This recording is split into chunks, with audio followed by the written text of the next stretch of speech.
इच्छा से कुछ नहीं बदलता, निर्णय से थोड़ा बहुत बदलता है, लेकिन निश्चय करने से सब कुछ बदल सकता है। खूबी और खामी दोनों ही होती है हर इंसान में। जो तराशता है उसे खूबी नज़र आती है और जो तराशता है उसे खामी नज़र आती है। नमस्कार, मैं हूं कमल श्रीमाली। आप सभी का स्वागत करता हूं आपके अपने चैनल में और छायाग्रह राहु के कुंभ राशि में प्रवेश के इस विशेष एपिसोड में। यह एपिसोड आपकी राशि, नाम राशि अर्थात मून साइन पर आधारित है। एक छोटी सी अपील है आपसे, यह चैनल और इसका हर एपिसोड आपके जीवन में सहजता, सुख, शांति, समृद्धि के लिए हमारा प्रयास है। आप भी हमारे चैनल को सब्सक्राइब करें, शेयर करें, कमेंट करें या लाइक करें, उत्साहवर्धन करें, हमारा सहयोग करें। हमें भी भला लगेगा, हमें भी अच्छा लगेगा। राहु को छायाग्रह माना जाता है, साथ ही कष्टों का पर्याय भी।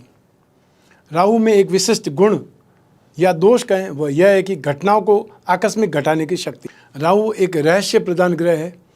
राहु की विनाश प्रवृत्ति समुद्र मंथन की तरह होती है और मंथन की यह प्रक्रिया इतनी कष्टकारी होती है कि व्यक्ति को भौतिक सुख साधनों में आसक्त करके द्वंद्व उत्पन्न कर देती है, आत्मग्लानि लाती है और गूढ़ आत्मज्ञान का सबक याद करवाती है। वैदिक ज्योतिष शास्त्र के अनुसार राहु एक अशुभ मगर अत्यधिक ताकतवर ग्रह है।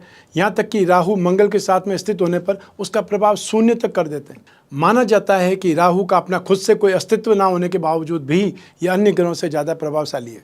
छायाग्रह होने की वजह से यह हर समय आपके साथ में रहते हैं और अपना समय या अपनी दशा आने पर पूर्ण रूप से हावी हो जाते हैं।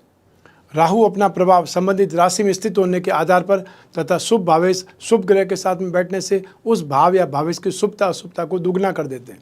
लाभेश, धनेश, लग्नेश गुरु के साथ में राहु सर्वाधिक आकस्मिक धन प्रदायक ग्रह माने जाते हैं। यही ज्योतिष का सर्वाधिक रहस्यमय ग्रह राहु 18 मई 2025 को कुंभ राशि में प्रवेश कर 5 दिसंबर 2026 तक कुंभ राशि में ही वक्री स्वरूप में गतिशील रहेंगे। तो आइए जानते हैं कि कुंभ राशि के राहु का आपकी राशि पर क्या प्रभाव पड़ने वाला है, शुभ या अशुभ। आपकी कन्या राशि से रोग भाव में राहु आपको साहसी, दीर्घायु, शत्रुओं पर विजय प्राप्त करने वाला, विश्वसनीय और ईमानदार बनाता है। राहु का इस स्थान पर गोचर, इस भाव पर गोचर आपको चैलेंजेस के साथ में कुछ अप्रत्याशित लाभ भी देने वाला है। अपार शारीरिक और मानसिक शक्तियाँ मिलती है। असाधारण मानसिक और शारीरिक श्रम करने में सक्षम हो सकते हैं, कैपेबल हो सकते हैं। आपकी राशि से रोग भाव में गोचरवश राहु का प्रवेश शुभ माना जाता है। यकायक आप पश्चिम दिशा से अनएक्सपेक्टेड फाइनेंशियल गेन हो सकता है। कर्ज से राहत या कर्ज से मुक्ति तक मिल सकती है। नए प्रोजेक्ट की शुरुआत, रोगों से राहत, शत्रुओं से शांति और कंपटीशन में सफलता जैसे शुभ फल मिलने लगते हैं। सिर्फ मामा पक्ष से समस्याएं आ सकती है या उनसे संबंधित संबंधों में कुछ कटुता आ सकती है। आपकी राशि से रोग भाव में राहु के गोचर से अदालती मामलों में यश, विजय प्राप्त होती है। शत्रुओं का नाश होता है, शत्रुओं से शांति मिलती है, चिंताएं दूर होती है, व्यापार में वृद्धि होती है। दाम्पत्य सुख या यूँ कहें कि भोग सुख में वृद्धि होती है। पुराने मित्रों से व संबंधों से लाभ और खेलों में सफलता, यश, कीर्ति जैसे विशेष फल प्राप्त होते हैं। आपके और आपके पिताजी के मध्य वैचारिक मतभेद, टकराव की स्थिति घर में उत्पन्न होती नजर आएगी। थोड़ा सा संयम और आदर इस परेशानी से जल्दी आपको बाहर निकाल सकता है। राहु की द्वितीय भाव पर दृष्टि होने के कारण अनएक्सपेक्टेड फाइनेंशियल गेन होने की भी योग है, लेकिन व्यर्थ के खर्चे या ऐशो आराम पर भी खर्चे बढ़ते चले जाएंगे। यदि जन्म कुंडली में राहु नीच राशि में या फिर नेगेटिव स्थिति में है तो राहु के इस गोचर में नाना और मामा पक्ष दुखी रहते हैं और कर्ज लेना पड़ सकता है। राहु के कुंभ राशि में गोचर से आपके स्वास्थ्य पर क्या प्रभाव पड़ेगा। राहु का छठे भाव में गोचर स्वास्थ्य के लिए मिक्स रिजल्ट देगा। राहु के गोचर काल के दौरान आपको अपने स्वास्थ्य को लेकर के सजग रहने की, अलर्ट रहने की तो आवश्यकता है ही है, क्योंकि आँखों की समस्या या फूड पॉइजन या किसी एलर्जी से आप पीड़ित हो सकते हैं। साथ ही इस समय काल के दौरान आपको चोट लगने या दुर्घटनाग्रस्त होने, किसी ऑपरेशन कराने जैसी आशंका हो सकती है, ऐसी स्थिति बन सकती है। आपकी पुरानी बीमारियां, खासकर पेट या पीठ में दर्द, लीवर, किडनी, अल्सर, स्किन संबंधी समस्याएं या दांतों की सड़न, कोई घाव से कष्ट तक बढ़ सकता है। ये आपको बीमारियां यदि ऑलरेडी है या आपको पूर्व में रही है तो ये वापस आपको रिकॉल कर सकती है, वापस उभर करके आ सकती है। अत्यधिक तनाव से ब्लड प्रेशर और नींद से जुड़ी समस्याएं भी हो सकती है। और यदि आप स्वयं अपना वाहन चलाते हैं तो जितना हो सके संयम रहते हुए धीमी गति से गाड़ी चलाने का प्रयास करना है। आइए अब बात करते हैं आर्थिक और व्यावसायिक जीवन की। आप इस गोचर काल के दौरान अपने शत्रुओं, विरोधियों और कॉम्पिटिटर्स पर हावी हो सकते हैं। नौकरी पेशा लोगों के लिए यह समय बहुत अच्छा साबित हो सकता है। सरकारी क्षेत्र या प्रशासन या मेडिकल और सुरक्षा बलों से जुड़े लोग अपने काम से अपनी स्ट्रेंथ का लोहा मनवा करके रहेंगे। नौकरी में कंपटीशन और विरोधियों के षड्यंत्र समय के साथ में बढ़ेगा, लेकिन आप जीतेंगे, यह भी अवश्य देखने को मिलेगा। व्यापारी वर्ग बेफिजूल की रिस्क लेने से बचें, या यह कहा जाए कि मनगढ़ंत जोखिम लेने से बचें, खासकर पार्टनरशिप वाले काम में। Import export, medical, pharmacy, law और अकाउंटिंग जैसे जुड़े लोगों को बहुत बड़ा लाभ हो सकता है। जो लोग कर्ज से परेशान हैं उन्हें इस गोचर काल में राहत मिलने के योग हैं, अर्थात आमदनी बढ़ेगी तो कर्ज चुकाने की स्थिति भी बन जाएगी। स्टूडेंट्स की बात करें तो जो स्टूडेंट कंपटीशन एग्ज़ाम की तैयारी कर रहे हैं उनके लिए गोचर शुभ साबित होने वाला है। साइंस, मेडिकल, लॉ और रिसर्च से जुड़े स्टूडेंट्स के लिए यह समय, यह गोचर बहुत सफलतादायक है, लेकिन राहु भ्रम की स्थिति भी पैदा कर सकते हैं, इसलिए गलत संगति और सफलता का शॉर्टकट लेने से आपको बचना चाहिए, उससे परहेज करना है। आइए अब बात करें राहु का दस्ते अनुसार फल की। राहु के रोग भाव में प्रवेश होने से दसम भाव अर्थात कर्म भाव पर मित्र दृष्टि, नाश भाव अर्थात 12th हाउस पर शत्रु दृष्टि और सेकंड हाउस धन और संपत्ति भाव पर मित्र दृष्टि पड़ेगी। तो मैं अलग अलग दृष्टियों का अलग अलग इम्पैक्ट आपको बता रहा हूँ कि आपके इस गोचर से क्या आपको प्रभाव मिलने वाला है। सबसे पहले बात करते हैं पंचम दृष्टि की।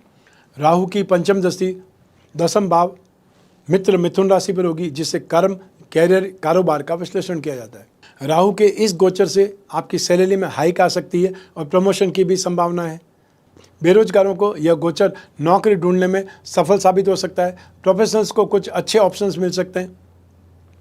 नौकरी पेशा प्रोफेशनल्स भी अपनी शर्तों पर काम करने में सक्षम हो सकते हैं, अर्थात अपनी शर्तों पर आप ज्वाइन करेंगे या उस नौकरी में टिके रहेंगे और एक प्रभावशाली स्थिति में आ सकते हैं।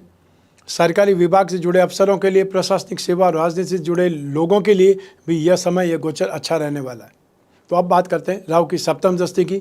राहु की सप्तम दृष्टि नाश भाव पर शत्रु सिंह राशि पर होगी, जिससे अपमान, अपयश, हानि, अलगाव या मृत्यु का विश्लेषण किया जाता है। रोग भाव में स्थित राहु की पूर्ण दृष्टि द्वादश भाव पर होने से लोगों को ठग करके पैसा कमाने का प्रयास कर सकते हैं। इस गोचर में मन में धूर्तता ज़्यादा रहेगी। इस समय विदेश यात्रा का विचार करेंगे और प्रस्थान करेंगे। आपके गुप्त शत्रु सक्रिय रहेंगे, इसलिए किसी मित्र या रिश्तेदार पर आंख मूंद करके भरोसा नहीं करना है। अब बात करेंगे राहु की नवम दृष्टि की। राहु की नवम दृष्टि सेकंड हाउस धन संपत्ति भाव मित्र तुला राशि पर होगी, जिससे आपको खानदान, धन संपत्ति, संचय का विश्लेषण किया जाता है। राहु हमारे जीवन में बदलाव और आकस्मिक लाभ लाते हैं। राहु के प्रभाव से बड़े बड़े कार्य आपको कंप्लीट होते नजर आएंगे। प्रबल पारिवारिक शत्रु भी शांत होंगे। संपत्ति संबंधी संघर्षों में, विवादों में आपकी जीत होगी। धन, मान सम्मान में वृद्धि होगी। यह गोचर आपको बलवान और पराक्रमी बना देंगे। पैसों के लेन देन में सतर्कता बरतनी है। अचानक से पेपर्स में हेराफेरी नुकसानदायक सिद्ध हो सकती है। पारिवारिक जीवन में कुछ तनाव मिल सकता है, स्पेशली पिताजी के स्वास्थ्य के संबंधों में। आइए अब बात करें राहु के दोष निवारण के उपायों की। आपको शनिवार के दिन किसी मंदिर में जाकर के झंडा लगाना है। इस ढंग से झंडा बांस की सहायता से लगाते हैं कि वो झंडा फहराता रहे। आपको भैरवनाथ जी के दर्शन करने हैं रविवार को, मंगलवार को या शनिवार को। आपको हनुमान जी की मूर्ति के सामने चमेली के तेल का दीपक जला करके बजरंग बाण का पाठ करना है। संभव हो तो कुत्तों को दूध रोटी खिलाने से भी अच्छे परिणाम मिलेंगे या राहु के कुप्रभाव से राहत मिलेगी।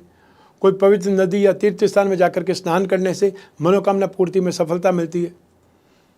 आपको बुधवार या शनिवार के दिन साबुत काली उड़द का दान करना चाहिए और हर शनिवार को एक जटा वाला नारियल लेकर के मॉर्निंग में 9 से 10:30 के बीच में जब राहु काल होता है तो अपने ऊपर से 11 बार घुमा करके जल में विसर्जित कर दें या शनि मंदिर में चढ़ा दें।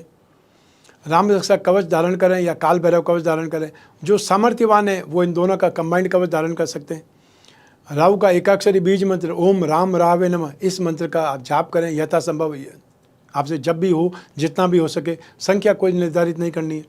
तो यही था राहु का कुंभ राशि में गोचर फल। आप कन्या राशि के लोगों के लिए आपकी जन्म कुंडली में से एक ग्रह चंद्रमा को आधार बना करके मैंने राशिफल या गोचर फल आपको बतलाया है। आप चाहें तो अपनी जन्म कुंडली के संदर्भ में इस गोचर फल को सटीकता से जान सकते हैं, क्योंकि जन्म कुंडली आपकी अपनी है और आपकी अपनी डिटेल से ही बनती है। लेकिन जब जीवन में समस्याएं ज़्यादा हो, भविष्य में झांकना हो, कोई बहुत बड़ा डिसीजन लेना हो, तो अपनी जन्म कुंडली का विश्लेषण बार बार कराना चाहिए और 1 वर्ष में 1 बार तो जरूर कराना ही चाहिए। यदि आने वाला समय अच्छा है, यदि आने वाला समय पॉजिटिव है, तो आप ज़्यादा मेहनत करेंगे, डेयरिंग करेंगे, रिस्क के साथ में काम करेंगे या ज़्यादा एफर्ट करेंगे तो ज़्यादा गेन होगा। और यदि समय नेगेटिव है तो आप सावधान रहेंगे, आप अपने नुकसान से बचाने की कोशिश करेंगे और जो बच जाएगा, जो नहीं होगा नुकसान, वो आपका फ़ायदा ही है। दोनों ढंग से आपका फ़ायदा ही है अपनी जन्म कुंडली विश्लेषण से। आप कोई भी कंट्री में रहते हो, कोई भी सिटी में रहते हो, अपने घर में बैठे हुए या अपने ऑफिस में बैठे हुए आप अपनी जन्म कुंडली का विश्लेषण करा सकते हैं अपॉइंटमेंट लेकर के। वो चाहे टेलीफोनिक कंसल्टेंसी हो सकती है या वीडियो कंसल्टेंसी हो सकती है, ये आपके ऊपर डिपेंड करता है। आप और मैं ही बात करेंगे, बीच में तीसरा कोई भी नहीं होगा। ऐसी स्थिति में आपके जो भी क्वेश्चन है वो क्वेश्चन चाहे पर्सनल क्यों ना हो, या आपको ऐसा लगता है कि आपको सेंसिटिव होकर के उसके बारे में किसी और को नहीं बताना है, तो वो भी संभव है। आप और मैं ही बात करेंगे और उसमें तीसरा कोई भी नहीं होगा, ये फिक्स है। या आप निसंकोच होकर के अपनी बात बोल सकते हैं, अपनी प्रॉब्लम का डिस्कस कर सकते हैं और जो उपाय होंगे वो लिखित में आप तक पहुंचेंगे, चाहे व्हाट्सएप के माध्यम से या ईमेल के माध्यम से। आपको सिर्फ और सिर्फ स्क्रीन पर दिए नंबर पर संपर्क करके अपॉइंटमेंट फिक्स करना है या व्हाट्सएप नंबर पर मैसेज ड्रॉप करना है। मैं कामना करता हूं कि आप स्वस्थ रहें, प्रसन्न रहें, सुरक्षित रहें, अपना और अपने परिवार का बहुत बहुत ख्याल रखें। आप सभी को मेरा नमस्कार, बहुत बहुत शुभकामनाएं। ईश्वर आपकी रक्षा करे। धन्यवाद।